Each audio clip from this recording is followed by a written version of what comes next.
ameaça do desgoverno do atual presidente Jair Bolsonaro faz com que os livros sejam taxados. Uma emenda de 1946, apresentada por Jorge Amado, imunizava a carga tributária do papel utilizado na fabricação dos livros. Na Constituição de 88, existe um artigo que veda a União, Estado ou Distrito Federal e municípios instituir impostos sobre os livros, periódicos ou papel destinado para impressão. Com a nova taxação, os livros ficariam cerca de 12% mais caros, minando a sua acessibilidade. Em uma pesquisa feita em 2016, 58% dos livros vendidos são comprados em livrarias físicas. 38% dos leitores só compram livros uma vez ao ano e 28% dos leitores baixam livros em sites piratas. Para Paulo Guedes, ministro da Economia, o livro é uma coisa da elite. Vocês concordam com essa afirmação? Bem-vindos, Fagner, Márcio, Rebeca e Alex. Só para a gente iniciar, isso é um problema muito sério. O Brasil já é um país que consome muito pouco livro, né? As livrarias estão em processo de falência, muitas delas estão sendo engolidas ou simplesmente desaparecendo. E você aumenta 12%, os livros vão subir mais ou menos 12%, e lógico que esse preço vai ser repassado para o consumidor final, que é sempre quem paga pelos aumentos.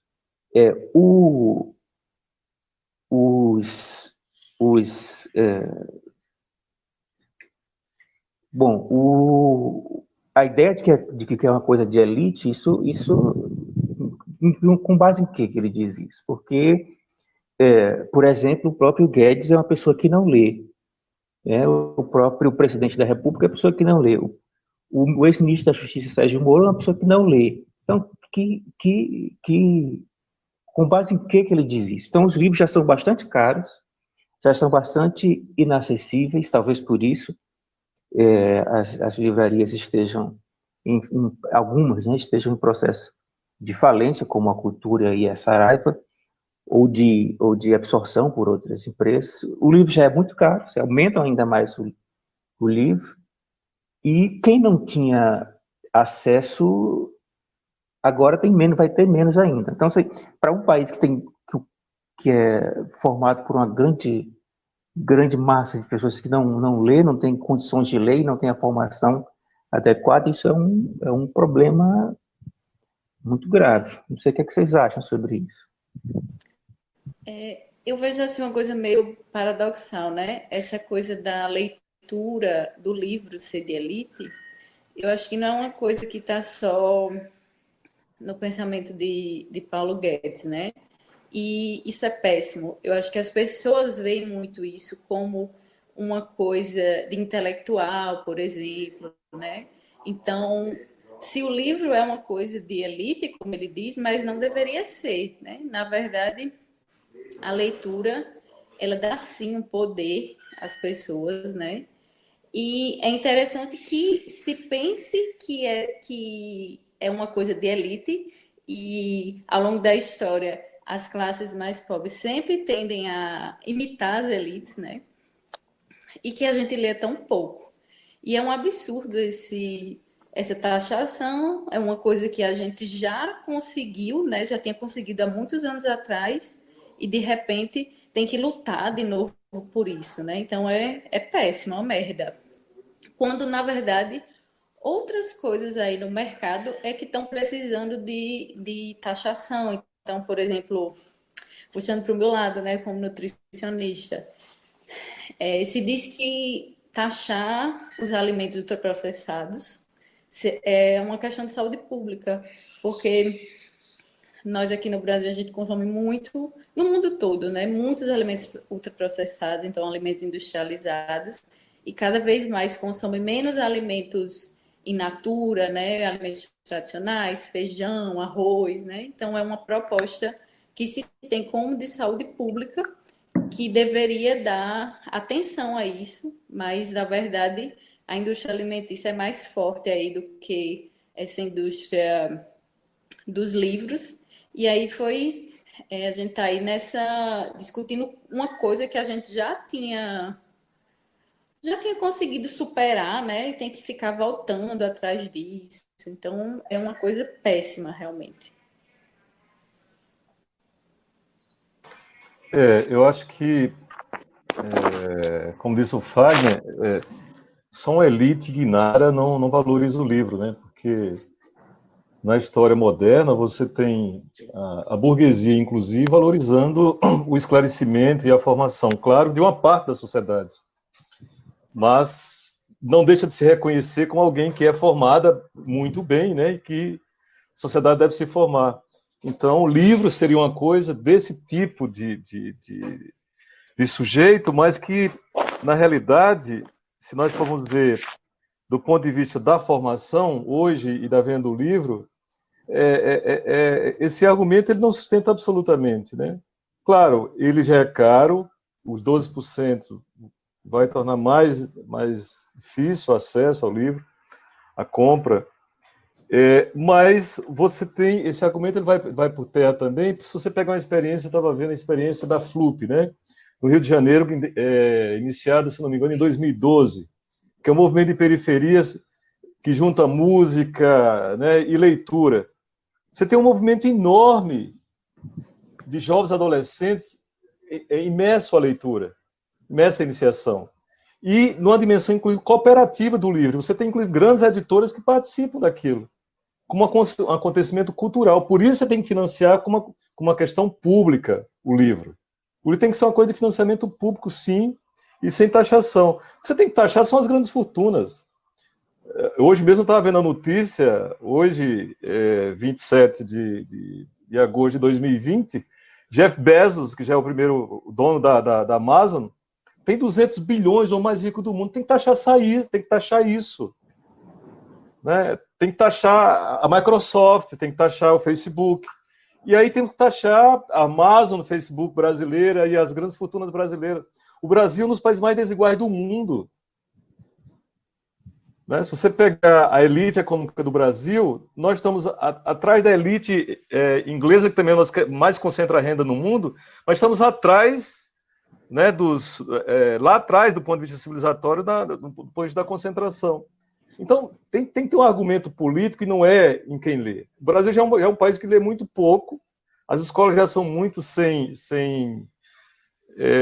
a cultura do livro, embora você tenha bibliotecas, mas são bibliotecas também muito deficitárias. Tem que fazer com que você incentive a leitura, porque uma cultura de desenvolvimento moderno sem leitura é impossível. Né? Então, esse argumento não é razoável e acho que tem que ter um movimento. Agora, é muito engraçado, assim, eu fico pensando como é concentrada essa mobilização contrária à taxação.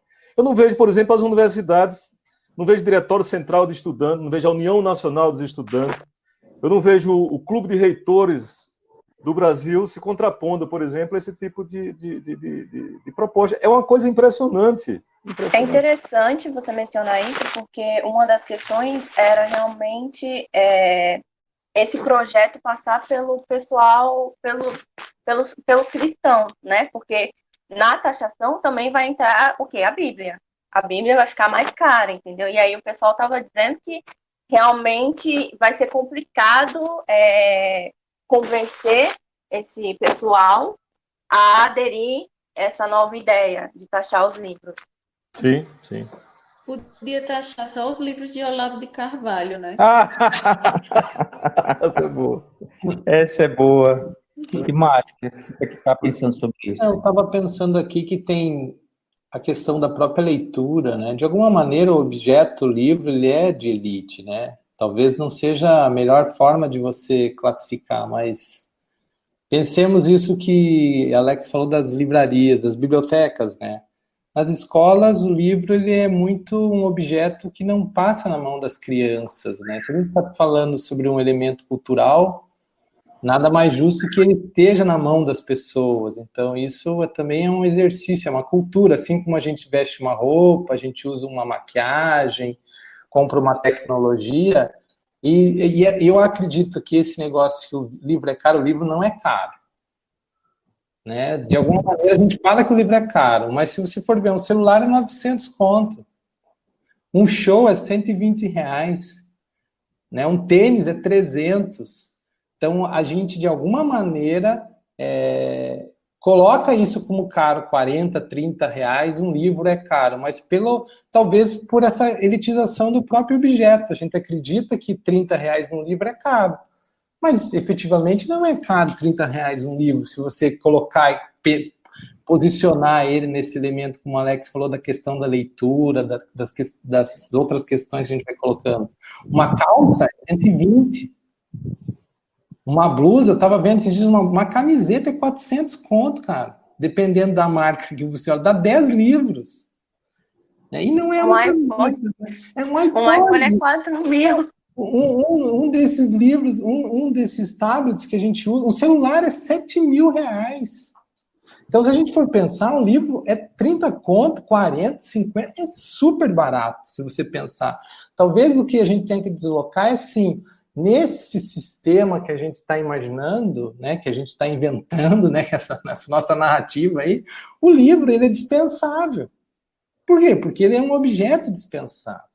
E aí os caras falam que é de elite, que é taxado, porque o livro, de alguma maneira, ele sempre foi muito distante das pessoas. Então, talvez a gente não crie nenhum laço afetivo com o livro. Aí, por isso que é fácil a pessoa taxar e ninguém se mobilizar, que é isso que a Alex falou. Como que uma universidade não solta uma nota ou uma associação de diretores falando da importância da leitura e do livro para a formação das pessoas? Porque isso não parece não ser um dado interessante ou que vão se melindrar em fazer, além dos leitores, que se sentem, acham que vão pagar caro, que não, efetivamente, eu acho que isso não é por aí a discussão, é de valorizar esse aspecto, né? Valorizar a questão do livro, colocar o livro na mão das crianças, melhorar a questão dos espaços, por exemplo, aqui no próprio estado, a biblioteca, eu cheguei aqui em 2014, eu passei acho que umas 3, 4 vezes na biblioteca, ela não está aberta.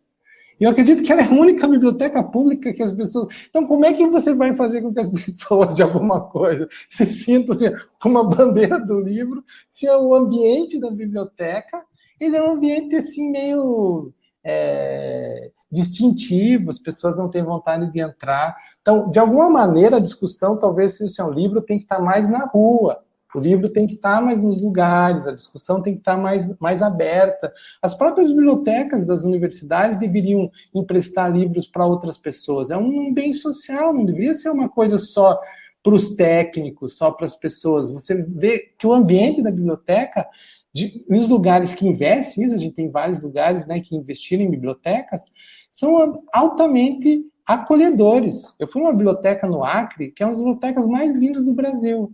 Ela é super acolhedora. Tem HQ, tem lugar para você sentar. Você vê as pessoas...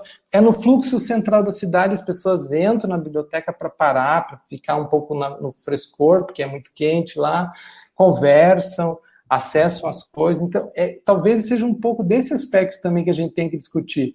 Concordo que a gente tem que pensar sobre ele, mas eu acho que o livro não é caro. Eu acho que o livro é uma coisa que... Pô, você pegar assim, ó, comprei isso aqui de Octavia Butler, que eu estou lendo, que é de ciência, ficção científica. São 440 páginas, fora a arte, super bonito e tal. Eu paguei 44 conto nele, uma coisa assim, na nossa linda cooperativa cultural. Como que você vai dizer que isso aqui seria, mas se você dividir por página, veja quanto dá. Então, eu acho que dizer que é caro, eu acredito que ele é um bem que a gente não utiliza, a gente não tem relação afetiva com os livros. Esse é um grande problema na minha compreensão. Mas, claro, se você for falar assim, o que a gente tem vivido hoje, há um ataque, né? Não um ataque só a questão das artes, da cultura, do conhecimento de uma maneira geral. Isso daí, a gente já viu filmes sobre isso, já viu séries, já viu pessoas que tiveram os livros queimados, né? Então isso aí parece que é meio que um déjà vu do horror, né? Do 2020, que não acaba nunca, né? Essa ideia de, ao invés de você ter uma política de produzir bibliotecas, melhorar as bibliotecas escolares, incentivar com que as crianças tenham livros para ler, a gente vai discutir se tem que taxar ou não taxar. Não, a gente tem que investir na leitura. É um projeto de sucateamento, né? Que está acontecendo, da cultura.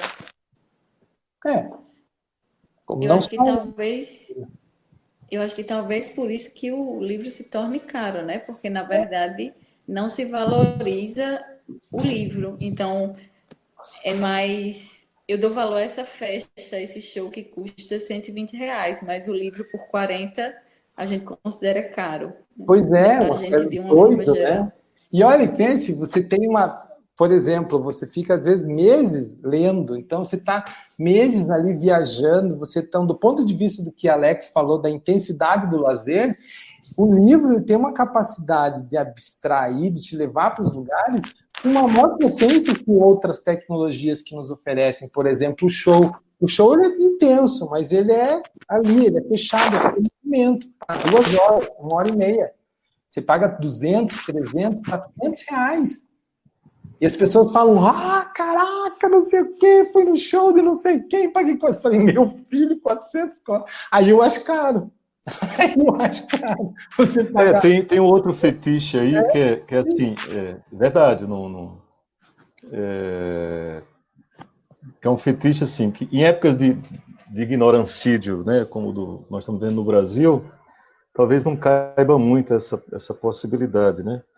Mas, como diria o Nietzsche, nós também não podemos nos dobrar muito aos legionários do presente, porque tudo é em torno do presente, tudo é em função da pressa, tudo é em função do instante. Eu, desde o primeiro governo Lula, que eu defendi a ideia que no Bolsa Família tivesse o Bolsa Livro. Né? Você tem que formar leitores, na sociedade para todos. Na pandemia, no Uruguai... Pois é, mas veja, mas é uma sociedade que já lê bastante, né? Não pode ser um glamour você ler, não pode ser um privilégio você ler.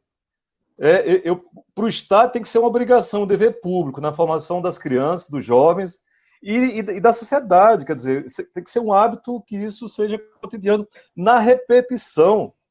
Né? Não há sociedade nenhuma que não repita, e por isso tem que ter uma lentidão. Como é que nós competimos com a questão maior do entretenimento? Livro é uma mídia, é comunicação. Como é que vamos competir com o Hélio Safadão, cara? É muito difícil.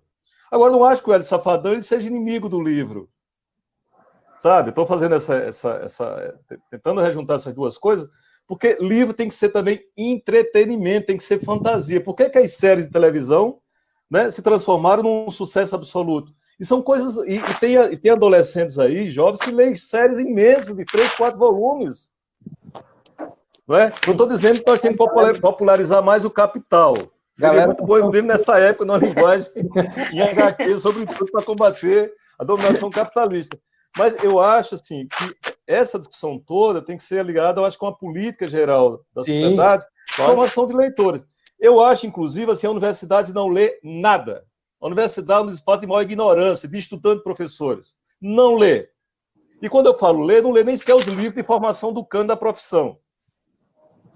E nós que criamos nós, professores, inclusive, dessa geração e de outras, que aceitamos essa concepção da não leitura. Então, por exemplo, nós somos professores, atuamos na universidade. Como é que nós vamos criar leitores na sala de aula que os alunos não leem sequer os textos? Não tive tempo. Cara, não quero saber se não teve tempo, não interessa assunto. É importante, você tem que ler, não tem... Então, assim, e óbvio que você também não pode ler tudo, mas o do cânone é obrigação. Eu lembro na crítica do Sloterdijk, na regra do Parque Humano, que ele faz a crítica ao humanismo, né? A mídia com o livro com a mídia inibidora, e, portanto, o humanismo gerou uma certa sociedade, digamos, classificatória e, portanto, descolada do que é hoje as mídias telemáticas, etc. Né? Ele chama a atenção disso, quer dizer, sempre foi uma espécie de gramática, um código que não se decifra, mas ele diz, mas cada país teve o seu projeto, o seu cano nacional, teve o seu projeto de leitura. No Brasil, quem é o cano para ser renovado? Machado de Assis? Quem lê Machado de Assis? É o baiano, o autor da lei de 46 ou 48, Maiara, como você falou? O Jorge Amado? Jorge Amado. Né? Bom, não vamos comparar o Brasil com a Alemanha, o Cano, Goethe, etc. Mas a gente precisa ter isso. Nem que sejam os poetas, escritores e os cientistas de agora.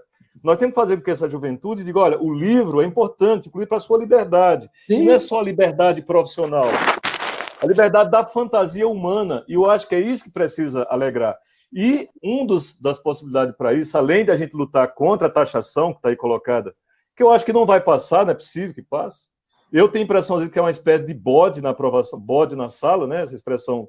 Você coloca uma questão maior para aprovar uma outra, aí no momento da negociação você retira o bode. Não, então tá, eu abro mão disso para capitalizar outra. Acho que não vai passar. Agora, eu acho que assim, tem uma coisa que tem que ser acompanhada nessa discussão, que é assim, o que é que o livro faz com a nossa vida, né, que é importante, e faz o que a gente defende este livro. Nós, professores. Professor que não lê, estudante que não lê, não vai a lugar nenhum, é tão ignorante quanto Bolsonaro. Não adianta. Né? E para mim, professor que não lê é aquele que só lê artigo também. Aquele que só lê artigo, para mim, também não é um leitor. Diga, Rebeca. Alex, eu fico pensando assim também, por que é que a leitura pode ser tão prazerosa para algumas pessoas e um martírio para outras, né? Eu acho que vai muito nessa coisa da formação. Eu lembro que quando eu estava trabalhando como professora, né? Às vezes eu levava textos para os alunos lerem na hora da aula mesmo, então não tinha essa desculpa de que eu não tenho tempo para ler, porque eu realmente acho que falta tempo para todas as atividades acadêmicas, então eu levava o texto para eles lerem na sala, mas, tipo assim, se o texto tinha 15 páginas, aquilo ali era como se eu estivesse entregando a Bíblia para eles, né? Era muito... Nossa, 15 páginas é um martírio, como é que eu vou ler 15 páginas aqui? Então, eu fico pensando nisso, porque é que é prazeroso para algumas pessoas e não para outras. Mas aí tem uma questão interessante nisso, que eu estava pensando esses dias, no geral, que é leitura, porque na minha cabeça, antes de entrar no grupo, na minha cabeça leitura era livro. Só que leitura é muito mais do que isso, né? E aí eu sempre escuto, por exemplo, minha mãe dizendo, eu não sei como vocês conseguem ler tanto, né? Você pega um livro, ela olha os livros, sei lá, 400, 500 páginas, ela diz, eu não tenho paciência para ler. E aí eu vejo ela no celular, lendo coisas de Facebook, lendo não sei o que no WhatsApp, lendo receita para fazer, etc e tal. Isso é ler. Entendeu? Então, por que você não consegue pegar um livro, você não lê um livro, mas você consegue, sei lá, ler uma trend no Twitter, enorme, sabe? Com a pessoa falando horrores. Eu queria entender um pouco e queria saber a opinião de vocês também sobre isso. Eu queria só retomar um ponto rapidinho. Na verdade, isso que o Alex e o Márcio levantaram, e a Rebeca, e você também, Maiara, a gente está falando de uma política de Estado, né? Ou seja, você vai na Argentina, por exemplo, você tem uma rua lá, que eu esqueci como é que chama a rua, que ela tem tantas livrarias quanto Corrientes, a Vida Corrientes. Quanto o Brasil, entendeu? Tem mais livrarias que o Brasil inteiro. E olha que a diferença populacional é bem grande. Então, e outros países, como na França, por exemplo, e outros países da Europa, existem programas de não taxação do livro, ao contrário. Né? Ou seja, se você for exportar, eu quero viajar com uma mala com 50 livros que eu comprei na França, eles vão lá e observam. Se for 50 livros de autores franceses, eles liberam a taxa de embarque, ou seja, porque eles têm uma ideia, na verdade, é uma ideia muito ampla de nação e de pulverização da língua francesa, por exemplo, né? Ou da Alemanha, ou enfim. E aí você tem um processo histórico, como o Alex falou, de formação de leitores, de preocupação com a formação de leitores. Em primeiro lugar, duas questões importantes para chegar no que você falou. Primeiro, que a gente não tem essa vocação, essa história, essa relação histórica com o livro. Se a gente pensar que a imprensa oficial, ela chega no Brasil, eu digo oficial porque tem aquelas que são extraoficiais que correm no paralelo. Mas a ciência, a imprensa oficial chega no Brasil em 1808, né?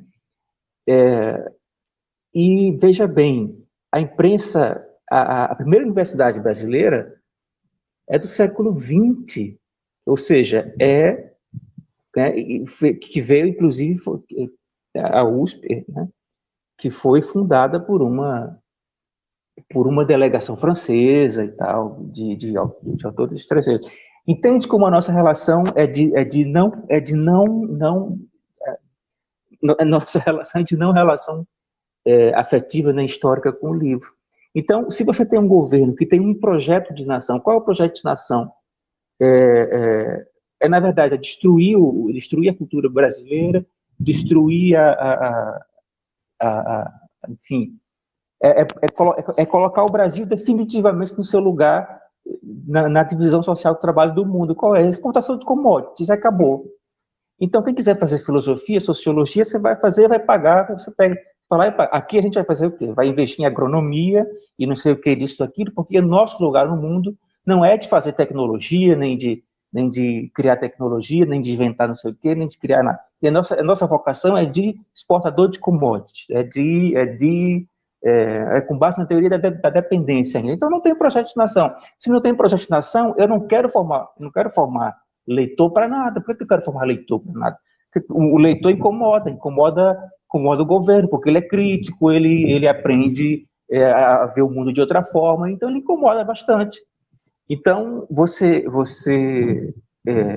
primeiro, você não tem uma relação histórica com o livro, com a leitura, né? E o que você falou, Mayara, eu queria aproveitar para responder também no meu ponto de vista, é que você tem uma relação com o livro que tem que ser construída, né? Ela é construída socialmente, a relação com o livro. Então, você chega na sua casa, seu pai não lê, sua mãe não lê, seu irmão não lê, então não adianta. Mesmo que você tenha uma biblioteca em casa, você não vai ler, porque a sua relação afetiva, você percebe que sua família não tem essa relação, você também não tem. Agora o seu pai, ele digamos que ele é pedreiro, e daí ele passa o dia com o carrinho de mão, com a enxada na mão, com não sei o que e tal. Esse é só um exemplo. E aí você percebe como ele tem essa relação com essas ferramentas. E aí é uma relação afetiva que ele cria, que o filho começa a aprender a construir socialmente essa relação com essas ferramentas. Aí ele brinca com o carrinho de mão e tal, ele brinca com a enxada, porque é com esses objetos que ele cria uma relação afetiva de agenciamento, e não com o livro. Então, se você não construir a cultura do livro, que o governo está querendo destruir agora, você não forma classe intelectual, você não forma elite pensante, e para eles isso é um projeto de nação. É como diria o Darcy Ribeiro, a nossa ignorância, ela não é improvisada, é um projeto de nação que já vem de séculos, né? Então, é isso que eu consigo observar. Assim. Não sei o que o Alex acha disso. Não, concordo, acho que é isso aí. Elite. Queria que nós tivesse pelo menos uma elite esclarecida, né? Que o ministro que está pensando, o ministro da Economia, que está pensando no planejamento da nação, que pelo menos a biblioteca dele, quando aparecesse na imprensa, aparecesse pelo menos um livro que não fosse fake. Pelo menos assim, Keynes, né? Pelo menos um, assim, aqueles que nas novelas aparecem aquelas coisas fakes de livro. Sei lá, Crime e Castigo do Dostoiévski, Adam Smith, né? Pelo menos isso, porque aí o pessoal, pelo menos visualmente, olha, nossa, pelo menos o ministro tem ali. Mas nem isso, a biblioteca do cara é vazia. Aí o cara ainda me vem com uma proposta de taxação. Quer dizer, é a concretização do obscurantismo. O que eu acho que talvez esse momento tenha, agora, pandemia e o momento, né, que está exposto, digamos assim, essa ignorância, né, como modos de governar, porque o modo de governar do Bolsonaro, né, desse governo, é o modo da ignorância, porque é o fundamentalismo da aceitação, sobretudo o fundamentalismo moral. E agora o econômico, né, com Paulo Guedes. A gente aproveitar para discutir assim, Bom, além da dimensão afetiva que precisa se criar com o livro, né, como você chamou a atenção, e o Márcio, qual é o espaço que a gente tem no país para inserir na escola, e a escola para mim é da creche à universidade, né, a dimensão da leitura. O que a gente faz com a leitura e com os livros que nós temos que não lemos na universidade? Né? Assim, a universidade, por exemplo, tem incentivo para a gente pedir livro para a biblioteca.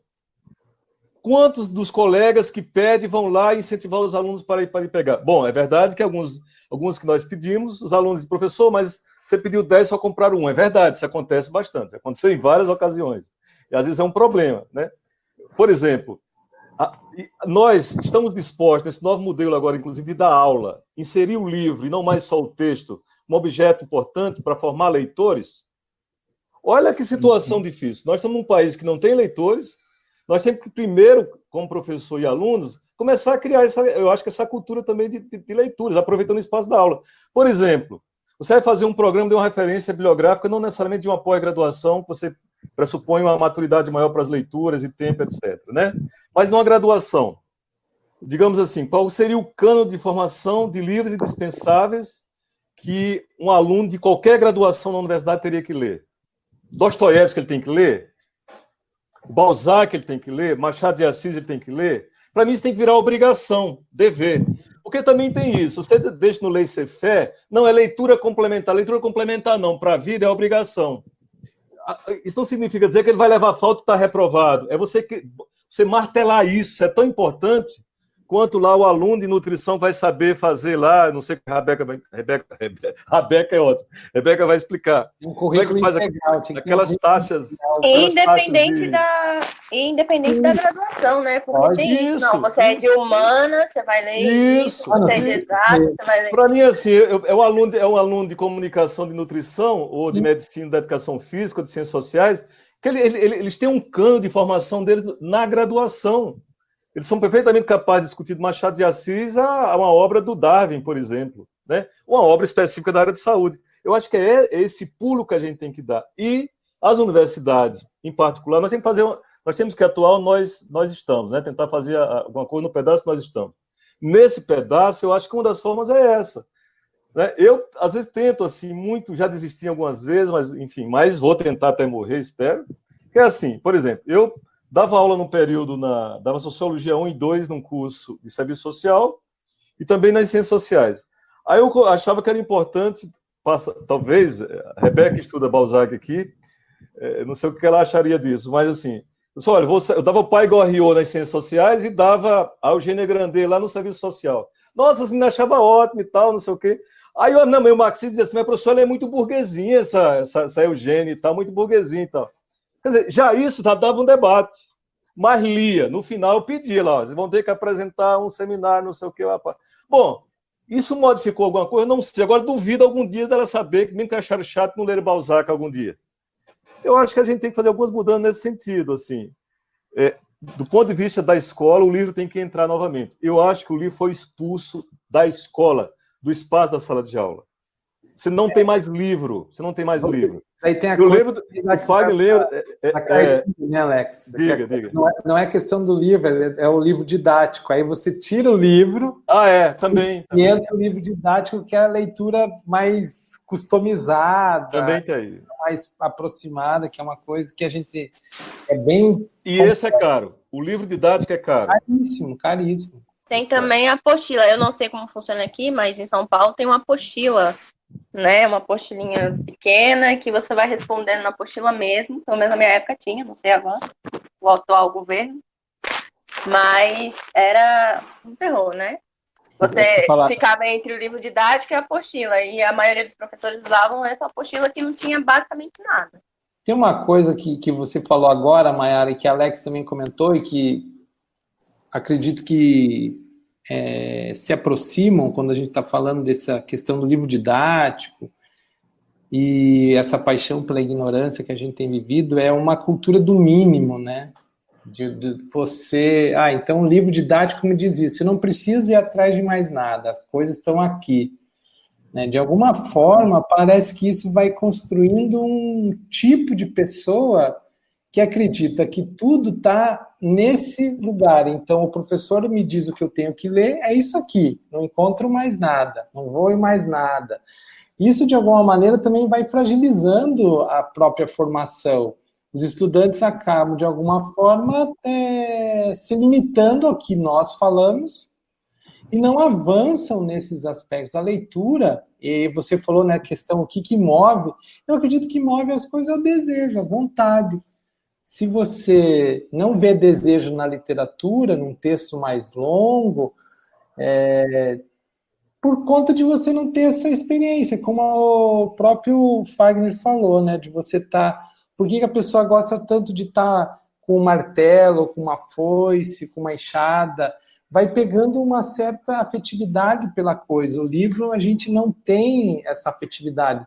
Talvez um ponto por conta da própria dificuldade que a gente tem de ler. Se você pedir para alguém ler em algum ambiente, você vai perceber que, às vezes, isso é um exercício altamente incômodo. Faça uma leitura, por exemplo, em sala de aula com algumas pessoas. As pessoas têm dificuldade de ler, de colocar a voz, de fazer uma leitura em que tem os pontos, algumas palavras são difíceis de serem faladas. Então, isso também pode ser um aspecto, né? Eu lembro que, quando eu estava na faculdade, a gente tinha uma resistência grande com a leitura e tal. E o que faltava também? Faltava uma capacidade de compreender as palavras. As palavras, elas dizem sobre as coisas, elas são o universo em si. As palavras dizem mais do que apenas só os gráficos que vão montando as palavras. Se eu não as entendo, isso fica num ponto sem sentido. Talvez isso seja uma das coisas a gente pensar, né? A gente demoniza o dicionário. Dicionário, eu lembro que os professores falam, não, dicionário é o pai dos burros. Como assim? O lugar onde as coisas estão ditas, onde você aprende sobre as coisas, onde as coisas fazem sentido, da onde elas são, qual é a etimologia, qual o tipo de palavra você fala que uma palavra é o lugar que dá burrice, é você não compreender que as palavras é um lugar, como o Paulo Freire falava, da boniteza. Tem palavras que são maravilhosas, que você lê, elas são tão bonitas, elas são tão bem quando a gente fala, que como é que você vai dizer que isso é ruim? Então, concordo quando o Alex fala esse aspecto, a gente tem que desconstruir isso. A escola é um ambiente em que a gente tem que estar junto com os livros. Os livros têm que ser um apoio. A hora que eu tenho uma dificuldade, eu vou no livro. É nele que eu vou encontrar algumas coisas, é nele que eu vou encontrar até um conhecimento meu, que eu não consigo perceber, às vezes numa frase, eu consigo perceber num livro técnico ou na literatura, que é aquilo que a gente, né, as pessoas falam.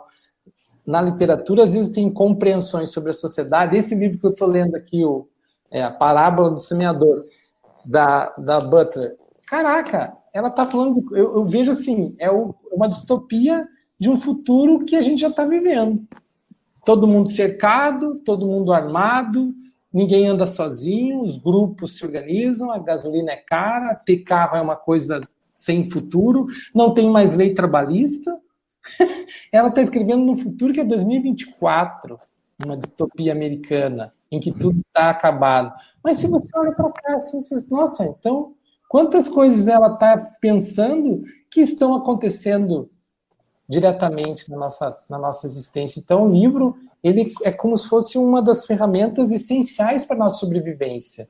Numa sociedade, como o Fagner falou, né? Como que nos outros países você anda e de quadra em quadra tem livraria, né? No Uruguai é assim, na Argentina é assim, na Europa é assim. E você fica pensando, caraca, que coisa doida, né? Nós parece que o livro, em certa medida, ele foi abandonado. Talvez seja uma hora de a gente se aproximar e retomar o livro também como objeto importante para nós. Uma coisa que Alex... Desculpa, Mayara, pode falar. Não, só um comentário, uma coisa interessante que o Márcio falou sobre o dicionário, uma coisa que eu gosto no Kindle é que você só clica na palavra, sabe? E aparece o significado, aquilo mudou minha vida, sabe? E antes você tinha que pesquisar e tal. Olha que maravilha, né? Maravilhoso. Um dia falei mal do Kindle, me arrependo. Eu fui esses dias também fui fazer uma formação de banco de dados. E os papers também têm isso. Os papers, se você clica nos conceitos, ele aparece assim uma ruma de coisas sobre aquilo, quem escreveu, muito interessante. Bom, acho que Pensando no que Alex e Márcio falaram, né? Eu acho que o livro tem que estar mesmo na sala de aula, seja na educação básica, né, ou na universidade. Então, acho que tem que colocar para ler Balzac, Machado de Assis, né? O que quer que seja. Mas também tem um aspecto que eu fico pensando, que é da obrigatoriedade. Parece que quando é aquela leitura obrigatória, isso gera menos desejo, menos prazer nos alunos, né? E eu já até contei, eu acho que tem uma experiência que eu tive, acho que na sétima série, que o professor lia Machado de Assis em sala de aula. Nossa, era maravilhoso, mas quando eu chegava em casa era péssimo ler Machado de Assis, né? Nunca uhum. terminei Dom Casmurro. Mas, por outro lado, eu tenho o hábito de ler, né? E acho que essa experiência talvez tenha contribuído para a minha formação e para que hoje, dentro da universidade, por exemplo, no ensino superior, eu não sinta uma chatice se o professor pede para ler alguma coisa, pede para ler um romance, né? Como acontecia na minha graduação em nutrição em algumas disciplinas. Então, acho que tem essa coisa aí do prazer também que cai nisso que a gente está falando, né? Da formação, de ter uma política que incentive esse livro também, essa leitura. E isso Sim. que vocês estavam falando do Kindle, né? Que aparece lá o dicionário e tal. Porque realmente ler vai lhe levando a outras coisas. E hoje, como a gente vive imerso no digital, acaba levando a gente a outras plataformas. Então, Hipertexto, eu né? não consigo ler. Eu fico pensando, meu Deus, se eu lesse Balzac sem internet, ou se eu lesse Jorge Luiz Borges sem internet, eu acho que eu não leria, porque eles fazem referências a muitas outras coisas de um tempo passado que eu não conheço, então eu tenho que estar dando Google toda hora para saber se aquilo é real, para saber de que ele está falando, né? Em Balzac as notas ajudam muito, mas ainda tem que dar uma bugada aí. Por que o livro, a leitura causa dor, né? Porque, qual é o limite entre a liberdade? Porque livro, etimologicamente, também vem dessa ideia de liber, da casca, né? Daquilo que lhe livra da ignorância, por exemplo, e, portanto, abre o mundo. E como todo nascimento, né, há uma dor para a descoberta, há um desafio. Então, adentrar o livro é adentrar nessa descoberta de uma dor que você tem que enfrentar, né? Portanto, a agofobia, não é a garofobia, a agofobia também como diz o Byung-Chul Han, também é um sintoma do presente. Ninguém quer mais sofrimento, porque exige ler, exige adentrar, né, ao mundo de um personagem, ao mundo... Isso eu estou falando na literatura, mas também ao mundo de um filósofo ou de um cientista que escreve algo, está ali uma descoberta, que você tem que aprender aquilo. É um universo novo, é um terreno ou um país estranho. E ele exige dedicação, ele exige, portanto, uma dor do conhecimento ali, né? Então, prazer e dor vão juntos aí, como qualquer exercício de liberdade. Para qualquer exercício de liberdade. Não há nenhuma conquista de libertação que não tenha passado por enfrentamentos, né, por lutas difíceis. Então, a do conhecimento também, né? Agora, é um exercício, né? Um exercício eu não, a palavra que me vem sempre, eu acho que é um ascetismo, quer dizer, cabe a possibilidade de você ser um asceta, não só do desejo, que tem demais, né? Basta ver o excesso de pornografia, que é ótimo na internet ser liberado, mas assim como livros também, a gente não daria para pensar um modelo de uma escola mais audiovisual, um livro mais audiovisual, como diz a Rebeca agora e a Mayara. Meu Deus, que sofrimento ler algo, né? Ler o Ruais sem estar na internet, sem estar no digital. Você aperta lá e está lá. Quer dizer, mas veja, isso também é menos dor, Mayara. Você fica no instante, né? Você não sai do momento presente, você não adentra. A mídia livre tem esse momento de você parar, de você fazer um diálogo entre a coisa e você também, uma descoberta. E aí, fazer a descoberta com você mesmo que a gente não quer, porque a gente não quer estar só. no presente. Livro é uma relação de solitude também, não é de solidão. Eu acho que conhecimento solitário não me interessa, sinceramente, nunca me interessou. Essa ideia que eu leio tantos livros na biblioteca. O modelo lá de um dos leitores do Manguel, né? De alguém que... o leitor que se isola, o leitor torre. Esse leitor eu não acredito. Eu acho que o espaço da escola, né, é o espaço que pode contribuir com isso. Porque é o espaço onde, cotidianamente, tem o tijolo, como disse o Fagner, mas cotidianamente lá você tem o professor, tem a professora, tem os pesquisadores, enfim. Você tem espaço de financiamento público para estudar ainda, né? Você tem boas bibliotecas, então ali você tem tijolo e carrinho de mão, né, ainda mais ali aparente. Como é que a gente faz isso? Criando a mera situação, assim, uma espécie de laissez-faire? Não, se não quer ler, não leia. Não, nós temos que dizer aos alunos que tem que ler. Como é que nós vamos cobrar? Vai obrigar? Não. Como é que eu crio o exercício ético que eu não obrigo o aluno a ter que ler? Né? E que se ele tiver que ler, não seja uma dor. Ele faça uma descoberta, pelo menos com algum dos livros. Sai de casa para dizer assim, poxa, eu vou fazer um curso de 4 anos, ou 5 ou 6 anos, mas alguma coisa não é só que vai servir, né? Porque você vai ter habilidade. Vai servir para a profissão, vai servir para a minha vida. Aquilo me fez sentido enquanto sujeito humano, que eu posso trocar com outro. Na mesa de bar discutindo a derrubada do Bolsonaro, mas ao mesmo tempo estou discutindo aqui os miseráveis, sei lá. Né? Eu estou discutindo aqui vidas secas. Mas assim, algo que lhe marque, é isso que eu chamo do cânone. Qual é o cânone que nos apaixona? Eu acho que o Kindle, né, ou o modelo do livro eletrônico, tem essa possibilidade, mas ainda eu acho que é muito fetiche a gente achar que só o fato da gente criar uma linguagem eletrônica e digital e mais forte, né, que está mais sintonizada com essa velocidade do leitor, vai dar conta da formação de leitores. Eu não acredito. O leitor tem que ter uma outra ética do tempo. E por isso que eu acho que é de uma seta. Ele tem que parar para ver. E aí escolher. Eu vou escolher 3, 4, 2, 4 livros, um autor que vai formar a minha vida. Na profissão e na minha vida. Pode ser da literatura, não. Ou no cinema, também eu acho que é outro espaço fundamental de formação. Perfeito. Me empolguei aí agora. Uma dor da E para finalizar, eu queria uma indicação de vocês, um livro para os ouvintes. Exatamente o que eu ia dizer agora. Eu queria finalizar indicando um livro do Edgar Morin novo, chama Conhecimento, Ignorância e Mistério, que é justamente a nossa pauta de hoje. Fica esse livro aí de dica para quem quiser. Vou indicar As Travessuras da Menina Má, de Mário Vargas Llosa, que é um dos meus livros preferidos e acho que é um livro que já gerou prazer em muitas pessoas, né? Para mim gerou muita leitura. É o que, Fagner? Para mim gerou muita dor. Esse livro ele excita mesmo a leitura, ele é excitante.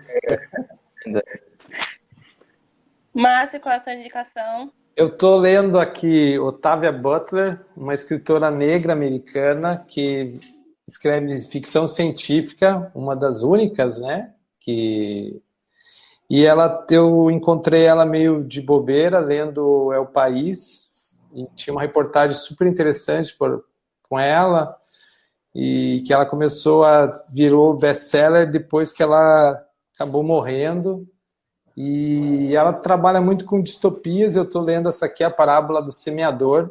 É muito doido, porque esses dias eu estava lendo 12 indicações, né, de distopias e não tem nada dela, da Octavia Butler, e eu fiquei impressionado como às vezes a gente não conhece as coisas, e ela é uma autora bem interessante, bem legal o livro dela. Octavia Butler, hein? Eu não conhecia, interessante. Octavia Butler. Parábola do Semeador. Muito interessante, encontrei sem querer, porque comecei a ler, eu acho que é uma coisa bem interessante para a gente pensar o nosso tempo, e é super, super radical, assim, as coisas que ela escreve. Eu indicaria um livro aí que eu tinha lido na época do mestrado e li agora por necessidade do tempo, né, da pandemia, e também porque faz parte do projeto do pós-doutorado, que é As Ilusões Perdidas do Balzac. É um dos livros que eu acho que, enfim, tem muito a ver. Agora, tem que se dar tempo para lê-lo, né? Pode ler de qualquer jeito, está aí na internet, pode ler. São quase 800 páginas. Mas para quem já leu e adorou o Harry Potter, é uma delícia. Vale a pena. Aí depois emenda com a continuação. De Esplendores e Miséria das Cortesãs, que são mais 700. Verdade, Rebeca.